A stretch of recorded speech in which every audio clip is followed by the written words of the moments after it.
روزیان پاکستان کا غزہ میں قیام امن کے لیے بورڈ آف پیس میں شمولیت کا اعلان۔ پاکستان نے غزہ امن بورڈ میں شمولیت کی امریکی صدر کی دعوت قبول کر لی ہے۔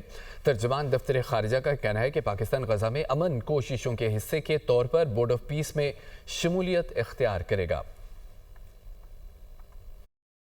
بورڈ آف پیس سے فلسطینیوں کے حق خود ارادیت اور آزاد ریاست کی راہ ہموار ہوگی۔ پاکستان نے امریکی صدر کی دعوت قبول کر لی۔ غزہ امن بورڈ میں شمولیت کا فیصلہ۔ ایک بیان میں ترجمان دفتر خارجہ کا کہنا ہے کہ پاکستان نے امریکہ کے صدر ڈونلڈ ٹرمپ کی جانب سے وزیر اعظم محمد شہباز شریف کو دی گئی دعوت کے جواب میں بورڈ آف پیس میں شمولیت کا فیصلہ کیا ہے۔ یہ اقدام اقوام متحدہ کی سلامتی کونسل کی قرارداد 2803 کے تحت غزہ امن منصوبے کے نفاذ میں پاکستان کے جاری کوششوں کا حصہ ہے۔ پاکستان نے امید ظاہر کی ہے کہ اس فریم ورک کے قیام سے مستقل جنگ بندی کے نفاذ، فلسطینیوں کے لیے انسانی ہمدردی کی امداد میں اضافہ اور غزہ کی تعمیری نو کے لیے عملی اقدامات کیے جائیں گے۔ ترجمان کا کہنا ہے کہ پاکستان بورڈ آف پیس کا حصہ بن کر ان اہداف کے حصول اور فلسطینی بھائیوں اور بہنوں کے دکھوں کو ختم کرنے میں مثبت کردار ادا کرنے کا عزم رکھتا ہے۔ نائب وزیر اعظم اسحاق ڈار نے social media platform X پر ایک بیان میں کہا کہ بورڈ آف پیس میں شمولیت کے فیصلے کے ذریعے پاکستان نے ایک منصفانہ اور وقت کی پابندی کے تحت آزاد فلسطین ریاست کے قیام کے عزم کا اعادہ کیا، جس کا دارالحکومت القدس الشریف ہوگا۔